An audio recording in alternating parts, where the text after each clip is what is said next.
Olá pessoal, tudo bem com vocês? Olha, com uma imensa alegria que eu estou novamente retomando a série sobre escatologia. Eu fiz alguns vídeos lá no começo do meu canal, bem, talvez você vai achar, mas não está tão bom assim, mas presta atenção no conteúdo, porque eu sei que o conteúdo é que importa e ele é um conteúdo bom. E aqui eu vou começar novamente a falar sobre escatologia, que é um assunto apaixonante, e eu gostaria de compartilhar com vocês alguma coisa. Eu quero fazer o estudo principalmente do Apocalipse. Este é o segundo vídeo que nós estamos apresentando. Nós vamos estudar nesse vídeo do capítulo 1 até o capítulo 4. Então nós vamos fazer um resumo, mas você vai ver quanta coisa fantástica que nós vamos falar aqui.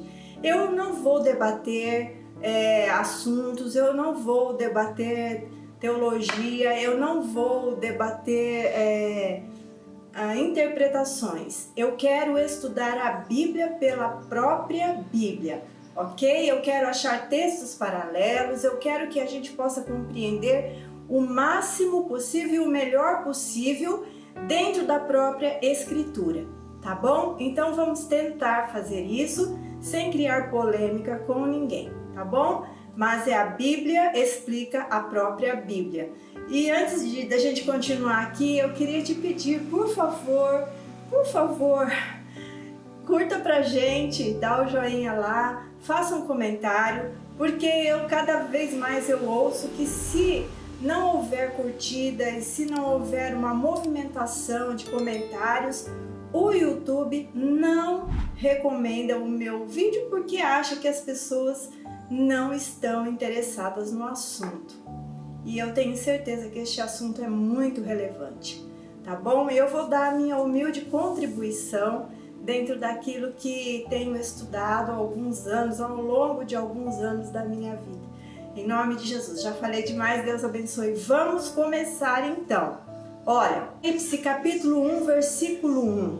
Revelação de Jesus Cristo, que Deus lhe deu para mostrar aos seus servos as coisas que em breve devem acontecer e que ele, enviado por intermédio do seu anjo, notificou a seu servo João. Então, a mensagem é de Deus que vem para Jesus e é enviado para João pelo anjo que traz então as revelações, as informações, tudo que nós vamos ver aqui, ok? João, o apóstolo que andou com Jesus, ele se encontra aqui na ilha de Patmos, exilado, recebe todas essas revelações da palavra de Deus, do final dos tempos, ok? Vamos seguir. No capítulo 1 ainda, no versículo 8, diz assim: eu sou o Alfa e Ômega, diz o Senhor Deus, aquele que é, que era, que há de vir, o Todo-Poderoso. E lá também, no versículo 22, no último capítulo, no versículo 13, ele repete essa mesma palavra, assim como em outros versículos aí no Apocalipse, mas eu vou dar o do final. Ele também diz: eu sou o Alfa e o Ômega, o primeiro e o último, o princípio e o fim. E aí nós vamos entender o que? O Alfa, todos vocês sabem que é a primeira letra do alfabeto grego, porque o livro de Apocalipse foi escrito em grego, então para se explicar o início e o começo de alguma coisa. O Alfa nós vamos encontrar no Gênesis capítulo 1, versículo 1, lá no início da Bíblia. No princípio criou Deus os céus e a terra. Ele é o primeiro, ele é o último, o Alfa e o Ômega, o princípio e o fim. Nós entendemos que Deus é eterno. Ele sempre existiu e é algo que nós não temos como explicar. Porém, a criação teve um início e ela terá um final.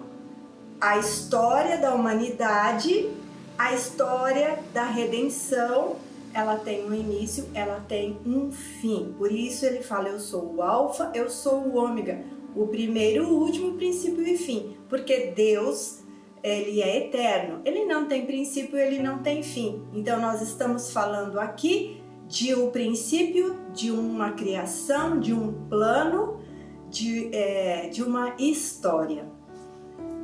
Em Apocalipse 4, no versículo 11, diz assim: Tu és digno, Senhor e Deus nosso, de receber a glória, a honra e o poder, porque todas as coisas tu criastes. Sim, por causa da tua vontade vieram a existir e foram criadas. Ainda dentro da revelação, né, aqui agora na visão do trono de Deus, que nós vamos ver daqui a pouquinho, nós vamos chegar lá, mas o texto está se referindo da criação de Deus, está sendo lembrado aqui. Tudo foi feito pela vontade de Deus, do Todo-Poderoso, soberano Deus. Vamos ver também João 1:1, que diz assim: No princípio era o Verbo, e o Verbo estava com Deus, e o Verbo era Deus. Né? Então, está falando sobre Jesus, que ele estava na criação, mas neste tempo Jesus era apenas o Verbo, ele era a palavra.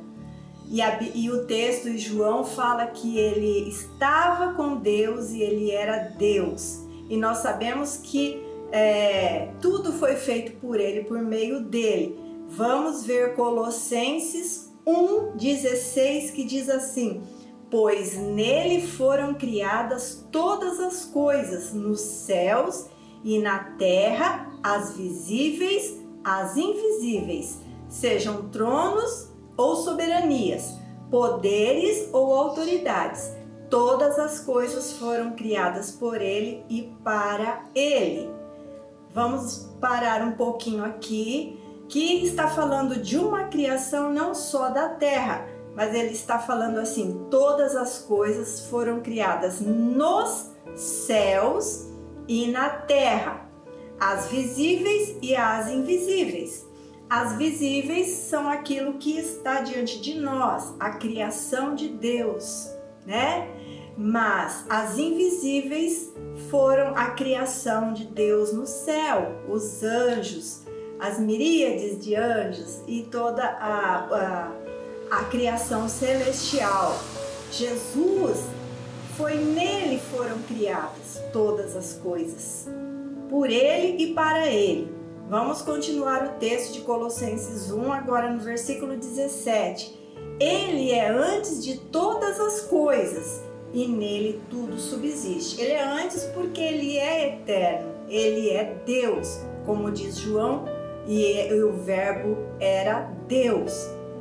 Versículo 18, ele é a cabeça do corpo, que é a igreja, é o princípio e o primogênito dentre os mortos, para que em tudo tenha a supremacia.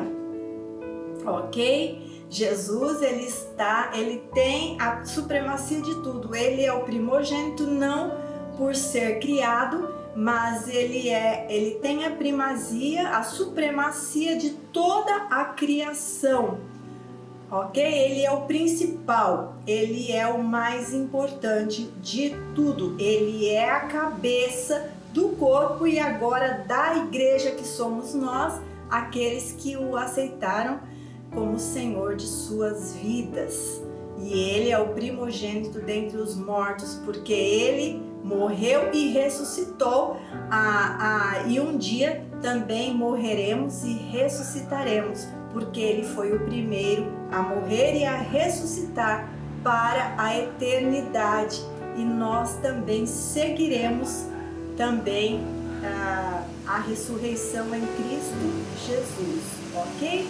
E ele é o ômega, ele é aquele que vai completar todas as coisas pelo poder da sua palavra. Essa história, quando ele estava na cruz, ele declarou: Tetelestai, está consumado.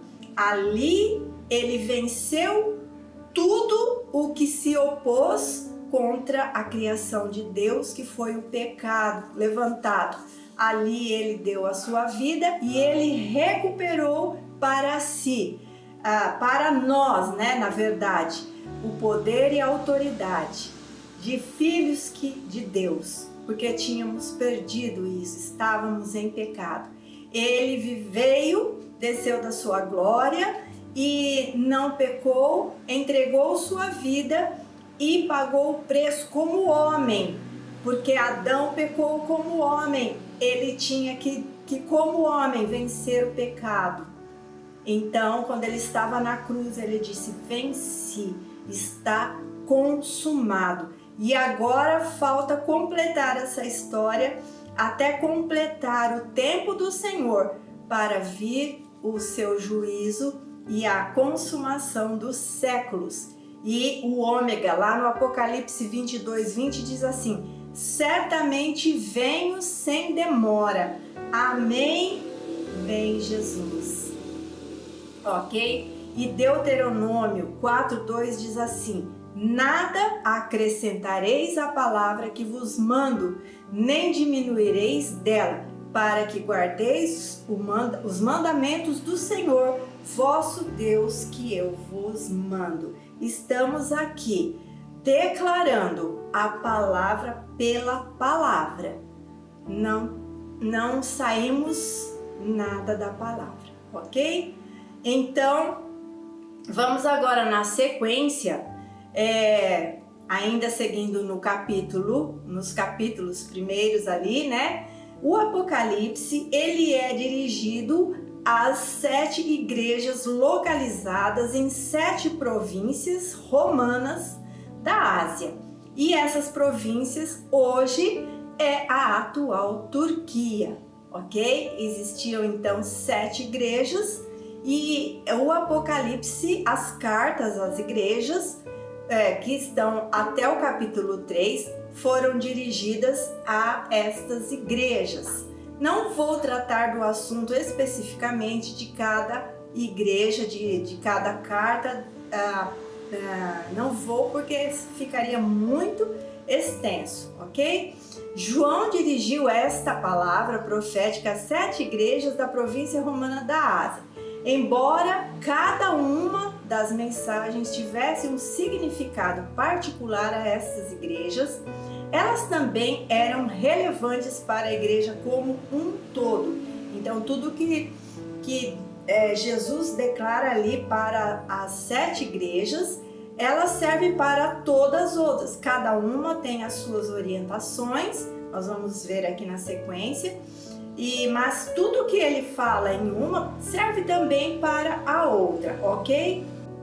Ele fala assim: quem tem ouvidos, ouça o que o Espírito diz às igrejas. Então, cada coisa Deus fala uma mensagem e é para as igrejas. Assim como nós hoje somos igreja, essa mensagem não era apenas para aquela igreja local, tá? Era também para todas as igrejas de todas as épocas. Nós vamos ver daqui a pouquinho no capítulo 2, nós ainda estamos no capítulo 1 e eu vou falar um pouquinho mais ali na frente, tá bom? Mas vamos voltar aqui. No capítulo 1, do versículo 12 ao 17, João tem a visão de Jesus glorificado. Então, agora, esta visão que João tem não é mais a visão que nós ainda temos de Jesus, que vemos na televisão, que vemos representado, que vemos nos filmes, até num teatro que fazemos na igreja, nós colocamos um homem vestido de branco com uma coroa na cabeça. Esta é a imagem que nós temos de Jesus. Mas na verdade hoje a aparência de Jesus ela é completamente diferente. Ela está nas escrituras, no Apocalipse, também nós vamos ver em Ezequiel a visão de Deus também, que é meio muito diferente daquilo que a gente tem na nossa mente sobre Jesus. Então vamos lá, versículo 12, do capítulo 1 ainda. Voltei-me para ver quem falava comigo. Voltando-me, vi 7 candelabros de ouro. Então, alguém semelhante a um filho de homem, com uma veste que chegava aos seus pés e um cinturão de ouro ao redor do peito. Sua cabeça e seus cabelos eram brancos como a lã, tão brancos quanto a neve, e seus olhos eram como chamas de fogo. Então, você pode imaginar um ser deste, que os seus olhos saem chamas de fogo. Ele fala sempre como aparentava que toda a visão de João era algo que ele tentava descrever, aquilo que ele conseguiu descrever.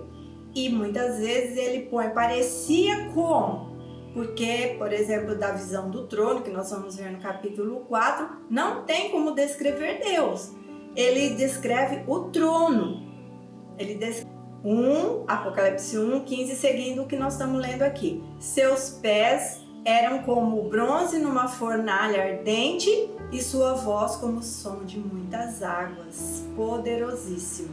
Tinha em sua mão direita 7 estrelas e da sua boca saía uma espada afiada de 2 gumes. Lembra da palavra que diz que a sua palavra é como espada de 2 gumes? Esta visão da espada afiada que sai da sua boca representa a sua palavra, que é a palavra eterna, que diz a Escritura: passarão céus e terra, mas as minhas palavras não passarão.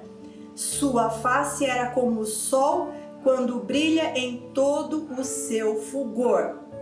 E João fala: quando ouvi, caí aos seus pés como morto. Então ele colocou sobre sua mão direita sobre mim e disse: não tenha medo, eu sou o primeiro e eu sou o último. Glória a Deus, poderosíssimo Senhor, é a palavra do Senhor. Vamos agora para Apocalipse, no capítulo 2 e 3. Agora sim, nós vamos falar o que representa as 7 igrejas, ou algumas interpretações, alguns significados, todos eles coerentes, todos eles plausíveis, todos eles aceitáveis por todos aqueles que estudam o Apocalipse. É fundamental a gente entender também que cada igreja descrita aqui no livro de Apocalipse, para ir para aquelas igrejas daquela época, né, que estão descritas lá. E o objetivo foi abordar a situação dessas igrejas dentro do contexto então histórico delas, né? O que elas estavam vivendo naquele momento que João estava escrevendo estas cartas, que era o princípio da igreja, era o princípio que estava se expandindo o evangelho, né? Estava ali, já havia muita perseguição e muita perseguição ainda haveria de ter. Também já estava entrando muita coisa ruim, muita heresia, muitas coisas falsas nestas igrejas, né? Muita idolatria, muita coisa.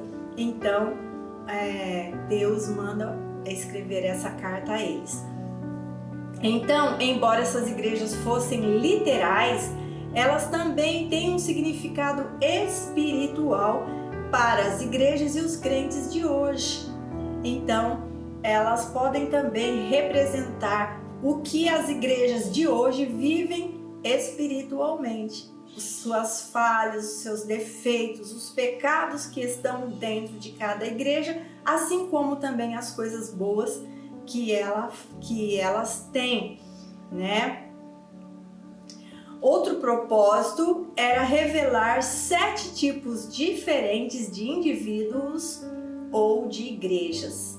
Porque se nós formos olhar também individualmente, nós somos considerados igreja, não é verdade? Nós somos o corpo de Cristo, né? A habitação do Senhor. Então isso pode ser também analisado no contexto pessoal como comunitário. E também outro possível propósito é usar as 7 igrejas para prenunciar 7 diferentes períodos da história da igreja. Então, todas essas coisas podem representar, podem ser todas elas o que eu acho que é, porque Deus é plural, né?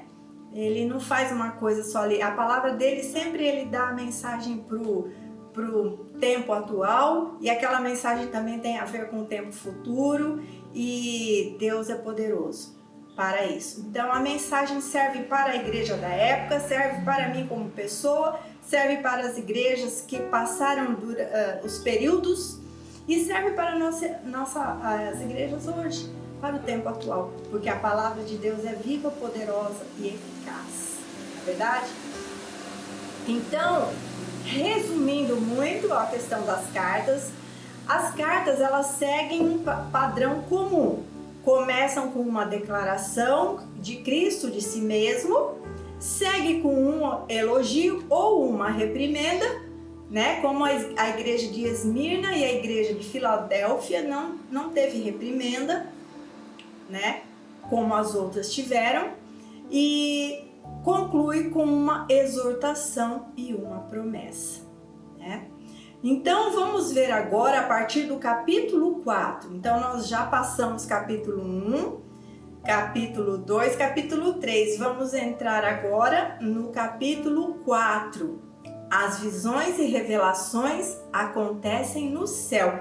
Então vamos para quem defende a questão da igreja passar na grande tribulação, tal. A partir daqui do capítulo 4 nós vamos ver agora tudo no plano espiritual. Não estamos mais no plano da terra, ainda que os acontecimentos vão se dar aqui, mas são revelações, visões. João vai ser levado ao céu, tá? Nós vamos ver aqui, João vai ser levado ao céu em espírito, para que ele possa ver tudo o que vai acontecer. Então, até o capítulo 3 tem a questão de tratar com as igrejas. Do capítulo 4 em diante, não fala mais diretamente com igreja. Então, eu disse que eu não ia defender pontos teológicos, mas apenas eu quero que vocês observam aqui as coisas para que cada um analise exatamente o que significa a palavra de Deus. Então, a partir do capítulo 4 é tudo lá no céu. E no capítulo 4:1 diz assim: depois dessas coisas olhei e eis não somente uma porta aberta no céu, como também a primeira voz que ouvi, voz como de uma trombeta ao falar comigo, dizendo: sobe para aqui e te mostrarei o que deve acontecer depois destas coisas. Então, até o capítulo 3, o tratamento estava aqui na terra, com a igreja, com as pessoas, com as localidades. A partir do 4, Deus fala: João, sobe aqui que agora eu vou te mostrar depois das coisas o que vai acontecer, ok? Então eu vou fazer um resuminho aqui. João se acha em espírito no céu e tem a visão do trono de Deus. João descreve o que ele vê, o que ele consegue, o que ele viu. Ele não viu Deus, porque você não vai ver em nenhum momento ele falando: eu vi Deus. Ele fala: no trono eu vi alguém sentado, semelhante no aspecto a pedra de jaspe e de sardônico, e ao redor do trono um arco-íris semelhante ao aspecto de esmeralda. O que ele vê ali é glória, são pedras preciosas, arco-íris, beleza. E ele viu um sentado, né? Mas ele não descreve a pessoa. E ele continua: viu os 24 anciãos vestidos de branco com coroas de ouro. E aí nós vamos, tem os estudos escatológicos sobre os 24 anciãos, que podem ser os 12 patriarcas representando Israel, assim como pode também os outros 12 ser os 12 discípulos representando a igreja, formando então uma totalidade do povo de Deus. Acho que é um consenso comum desta interpretação dos 24 anciãos vestidos de branco com coroas de ouro. Do trono saem relâmpagos, vozes e trovões, e diante do trono ardem tochas de fogo, que são os 7 Espíritos de Deus. Os 7 Espíritos de Deus eu não vou explicar especificamente aqui para o vídeo não ficar comprido, mas ele se refere ao Espírito Santo, e lá em Isaías vai falar das 7 características do Espírito Santo de Deus. Por isso que fala 7 Espíritos de Deus. Não são 7 Espíritos, mas um Espírito que tem 7 características, que é o Espírito Santo de Deus. Ele vê o mar de vidro e os 4 seres viventes. É interessante que agora nós vamos passar para o livro de Ezequiel para falar dos seres viventes, da visão de Ezequiel, que também parece muito com a visão de João, e também Isaías, que teve uma visão, mas eu vou falar só do Ezequiel. Todas essas visões então estão paralelas com a visão de Ezequiel que ele teve no capítulo 1 e no capítulo 10. Então vamos lá ver. Eu li agora João vê a glória do trono de Deus, e eu vou ler agora Ezequiel vê a glória de Deus. Olha lá, Ezequiel capítulo 1, dos versículos 4 em diante, diz assim: olhei e eis que um vento tempestuoso vinha do norte. Veja que na relato de João fala de vozes, trovões, é tudo muito parecido. Uma grande nuvem com um fogo envolvendo-se nela e um resplendor ao redor, e no meio dela havia uma coisa, como cor de âmbar, que está no meio do fogo. Olha que coisa maravilhosa, né? E do meio dela saía a semelhança de 4 seres viventes, e esta era a sua aparência, tinham a semelhança de homem. Nós vamos ver que esses seres viventes, na verdade, são querubins, ok? Mais lá pra frente nós vamos ver isso aí. E cada um tinha 4 rostos, como também cada um deles 4 asas. E os seus pés eram pés direitos, e as plantas de seus pés como a planta do pé de uma bezerra, e luziam como a cor de cobre polido. É uma visão surreal. É algo que a gente tenta até imaginar, não consegue, porque as coisas no céu são totalmente diferentes daquilo que nós temos conhecimento. Por isso que a palavra de Deus diz que nem olhos viram, nem ouvidos ouviram, e nem jamais penetrou no coração humano o que Deus tem preparado para aqueles que o amam. Não tem como nós imaginarmos. Aqui foi o que Ezequiel viu e pôde descrever, assim como João. Vamos continuar. Ezequiel 1:6. Uniam-se as suas asas uma à outra, não se viravam quando andavam, e cada qual andava continuamente em frente. E a semelhança dos seus rostos era como o rosto de homem. E do lado direito todos os 4 tinham o rosto de leão. E do lado esquerdo todos os 4 tinham o rosto de boi. E também tinham o rosto de águia todos os 4. Isso me faz lembrar o Evangelho Quadrangular, da qual eu faço parte, essa denominação, baseada nesta visão de Ezequiel. Mas vamos seguir aqui.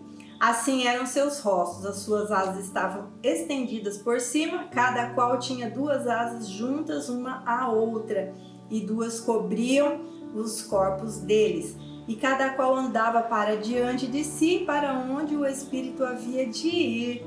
Iam, não se viravam quando andavam. E quanto à semelhança dos seres viventes, o seu aspecto era como ardentes brasas de fogo, com uma aparência de lâmpadas. O fogo subia e descia por entre os seres viventes, e o fogo resplandecia, e do fogo saíam relâmpagos, e os seres viventes corriam e voltavam à semelhança de um clarão de relâmpago.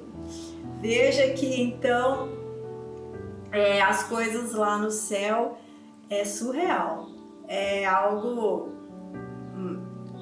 não dá para descrever, né? Os 4 animais são seres viventes, são identificados aqui agora. Nós vamos saber quem eles são.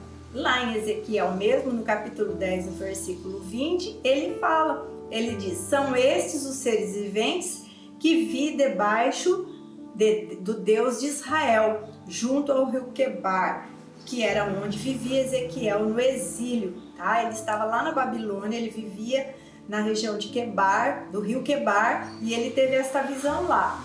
Então, por isso que ele fala, junto ao rio Quebar. E fiquei sabendo que eram querubins.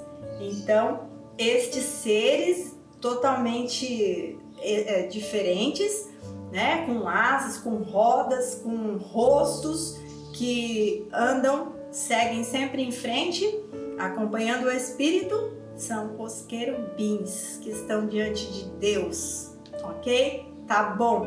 Então, Ezequiel recebe a visão da glória e da santidade de Deus. Nós vimos agora, nós acabamos de ver a visão que ele tem dos anjos, da aparição dos anjos, só que agora ele vai ver a glória e a santidade de Deus. Só que eu inverti aqui, tá? Então agora nós vamos para o versículo 6, ainda do capítulo 1. Ele fala assim: e por cima do firmamento que estava por cima das suas cabeças havia algo semelhante a um trono que parecia pedra de safira. Lembra da visão de João lá no céu? O trono cheio de pedras preciosas. Então ele fala aqui: e sobre esta espécie de trono havia uma figura semelhante a de um homem na parte de cima sobre ele. E vi como cor de âmbar, como a aparência do fogo pelo interior dele ao redor, desde o aspecto de seus lombos e daí para cima, e desde o aspecto de seus lombos e daí para baixo. Vi como a semelhança de fogo e um resplendor ao redor dele, como o aspecto do arco que aparece nas nuvens. Lembra que João viu o trono, que ele viu o arco-íris também? Aqui ele fala como o arco que aparece na chuva, é o arco-íris. Assim era o aspecto do resplendor em redor. Este era o aspecto da semelhança da glória do Senhor. E como João caiu como morto, Ezequiel também fala: e vendo isto, caí sobre o meu rosto e ouvi a voz de quem falava. E Deus então revela a Ezequiel ali na Babilônia, porque nesta época Jerusalém ainda não tinha sido destruída, embora ele já tinha sido levado cativo, que eles foram levados em etapas para lá, né? Ele foi um dos primeiros que foi, ainda não tinha sido efetivamente destruída a Jerusalém, e Deus também anuncia, né, tudo que vai acontecer. E só que ali, mesmo ele cativo, já levado cativo por um rei poderoso, Nabucodonosor, poderoso, mais poderoso da terra naquela época, Deus se revela a Ezequiel e mostra que ele é muito superior a qualquer rei terreno, né? E que sua glória excedia, a de Nabucodonosor, tá bom? E aí, só para terminar, Ezequiel, versículo 28, 1:28 diz: Ezequiel cai sobre o seu rosto. Amém?